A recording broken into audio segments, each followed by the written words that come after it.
Dear students, welcome to the lecturer group. आज हम ninth class की जो न्यू बुक है 2025 में जो पब्लिश हुई है उसका चैप्टर 1 का बहुत ही इम्पोर्टेंट टॉपिक है how Plasmodium get into the blood of human. इसको डिस्कस करने जा रहे हैं, इसको समझने जा रहे हैं। तो अपना लेक्चर जो है वो शुरू करते हैं। सबसे पहले आपको ये पता होना चाहिए कि जब कोई भी हम प्रॉब्लम सॉल्व करते हैं साइंटिफिक मेथड के थ्रू, तो उसके जो हैं वो कुछ स्टेप्स होते हैं, जैसे ऑब्जर्वेशन है, हाइपोथेसिस है, डिडक्शन है, उसके बाद एक्सपेरिमेंटेशन।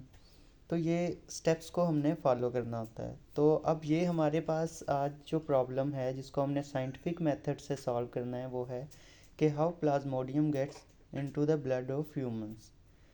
यानी कि प्लाज्मोडियम जो कि मलेरिया का काज है, मलेरिया काज करने का एजेंट है, वो किस तरह से ह्यूमंस के ब्लड तक पहुंचता है। तो वैसे ही साइंटिफिक मेथड का जो पहला स्टेप है ऑब्जर्वेशन जो थी उस वक़्त इस सिलसिले में डिफरेंट साइंटिस्ट ने जो ऑब्जर्वेशंस की थी वो यही थी कि मलेरिया का जो है वो लिंक है मार्शेस के साथ, लेकिन मार्श वाटर जो है वो ड्रिंक करने से जो है वो मलेरिया काज नहीं होता। तो ये बहुत इम्पोर्टेंट जो है ये एक ऑब्जर्वेशन थी कि मार्शेस एरिया के लोग जो हैं वो ज़्यादा इन्फेक्टेड होते हैं मलेरिया से, लेकिन ये भी कंफर्म था कि अगर पानी पिया जाए वहाँ का तो उससे मलेरिया नहीं होगा।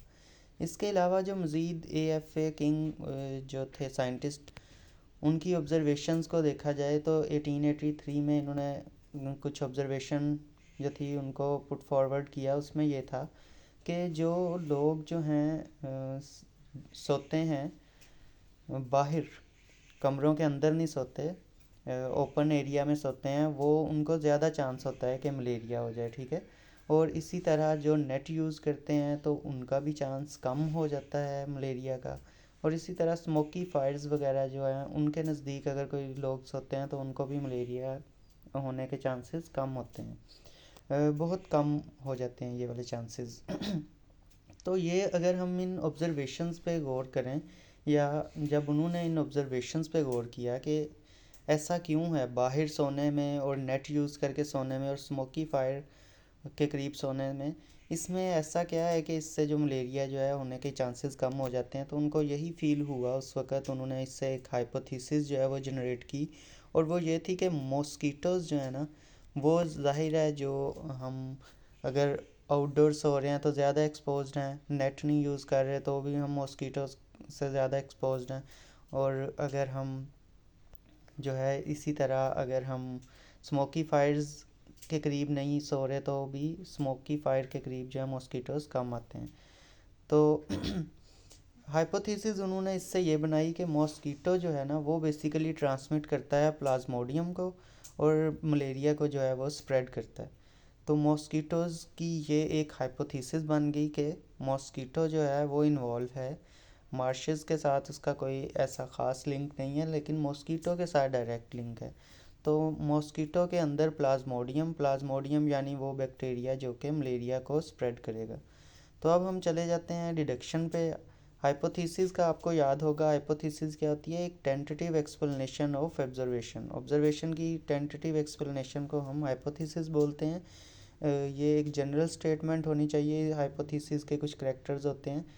तो उसके बाद डिडक्शन पे आ जाएं तो डिडक्शन का आपको पता है इफ़ देन स्टेटमेंट भी इसे बोलते हैं, यानी कि ऐसी स्टेटमेंट जिसमें इफ़ और देन का इस्तेमाल किया गया हो।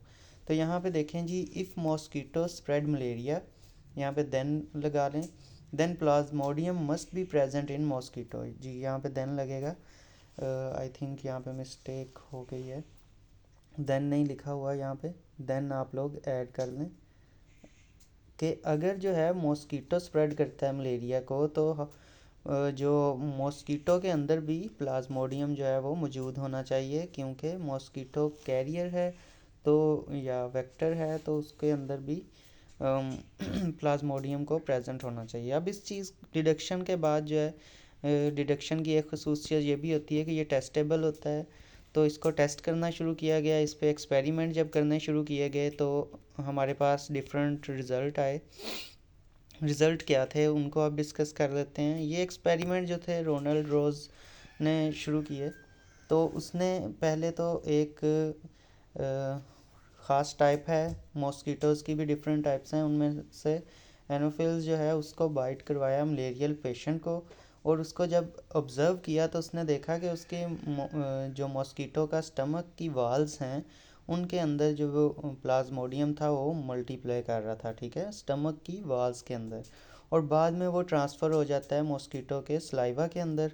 तो जब हमें मॉस्किटो जो है वो सक्शन करता है ब्लड की, उस वक्त उसका सलाइवा भी हमारी बॉडी के अंदर जाता है, तो वो इस तरह से प्लाज्मोडियम जो है वो ट्रैवल कर जाता है। लेकिन अब जो ये वाला मॉस्किटो जिसने मलेरियल पेशेंट को बाइट किया था, तो ये टाइप है जो कि ह्यूमंस के ऊपर प्लाज्मोडियम को जो ट्रांसफ़र करती है। तो उसने एक और टाइप का जो है वो मॉस्किटो लिया है जिसका क्यूलेक्स जिसे बोलते हैं। क्यूलेक्स को उसने फिर इन्फेक्ट करवाया मलेरियल जो ऐसी स्पैरो से जो कि मलेरिया के डिज़ीज़ में पहले से ही मुब्तला थी। तो जब क्यूलेक्स ने आके बाइट किया, ये टाइप का नाम है क्यूलेक्स, तो उसने जब बाइट किया इन्फेक्टेड स्पैरो को, तो उसके अंदर भी जो है प्लाज्मोडियम आ गया। और बाद में उसने इसको हेल्दी स्पैरो को जब बाइट करवाया तो हेल्दी स्पैरो जो है वो भी उसके अंदर भी मलेरिया जो है वो डेवलप हो गया। तो इससे ये प्रूव हो गया कि जो मॉस्किटो है बेसिकली वो कैरी करता है प्लाज्मोडियम को एक ट्रांसफ़र करने के लिए एक पेशेंट से अदर पेशेंट। तो अब लेकिन ये जो एक्सपेरिमेंट था ये इतना ज़्यादा जो है वो ह्यूमंस के लिहाज से जो है वो कारगर नहीं था। तो इस वजह से फिर मज़ीद एक एक्सपेरिमेंट किया गया जिसमें ह्यूमन जो हैं उन पे ये वाला एक्सपेरिमेंट करवाया गया। ये एक इटालियन जो बायोलॉजिस्ट हैं उन्होंने ये वाला एक्सपेरिमेंट किया था। उन्होंने एक एनोफिल्स मॉस्किटो जो थे उसको मलेरियल पेशेंट को बाइट करवाया और उसके बाद उसको ऑब्ज़र्व किया तो उसके अंदर जो था वो प्लाज्मोडियम प्रेजेंट था। बाद में उन्होंने एक हेल्दी पर्सन के ऊपर इसको जो है वो बाइट करवाया, तो उस हेल्दी पर्सन के अंदर भी जो है वो मलेरिया डेवलप हो गया। जिससे ये तमाम ये वाली जो हाइपोथेसिस थी कि मॉस्किटो जो है वो प्लाज्मोडियम को ट्रांसफ़र करके मलेरिया काज करता है, ये प्रूव हो गई। और अगर हमारा कोई भी स्टेप इसमें से गलत हो जाता तो हमें वापस जो है वो अपने एक्सपेरिमेंट की तरफ जाना पड़ता, सॉरी ऑब्जर्वेशन की तरफ जाना पड़ता, वहाँ से हम दोबारा से ये काम करते। तो ये कुछ वॉल्टियर लोग होते हैं जो कि अलाउ कर देते हैं, क्योंकि काफ़ी उस वक्त लोग इस बीमारी से मार रहे थे। तो इस पे जो है वो कुछ लोगों ने अपने आप को वॉलंटियरली पेश किया था कि अगर आप हम पे एक्सपेरिमेंट करके इसका कोई हल निकाल लेते हैं तो हम जो हैं वो इसके लिए तैयार हैं। तो अब हम इसको एक पिक्चर से ज़रा समझ लेते हैं, फिर हमारा ये टॉपिक जो है वो ज़्यादा मज़ीद क्लियर हो जाएगा। ये यहाँ पे आप देख सकते हैं ये क्यूलेक्स है। इसने जो है वो स्पैरो जो कि से मलेरियल पेशेंट थी उसको जो है बाइट करवाया यहाँ पे इस वाली और इसके अंदर भी जो है प्लाज्मोडियम चला गया। अब इसने हेल्दी को करवाया तो वो भी मलेरिया से इल हो गई। और इसी तरह जब एक हेल्दी मैन सॉरी एक मलेरियल पेशेंट को जब एनोफिल्स मच्छर जो है या मॉस्किटो है उसने बाइट किया और उसने जब बाद में हेल्दी पर्सन को बाइट किया तो उसके अंदर ट्रांसफ़र कर दिया प्लाज्मोडियम और वो भी मलेरियल पेशेंट बन गया, ठीक है। तो ये एक जो है वो डायग्रामेटिकली भी आपको इस तरह से समझ आ जाएगी।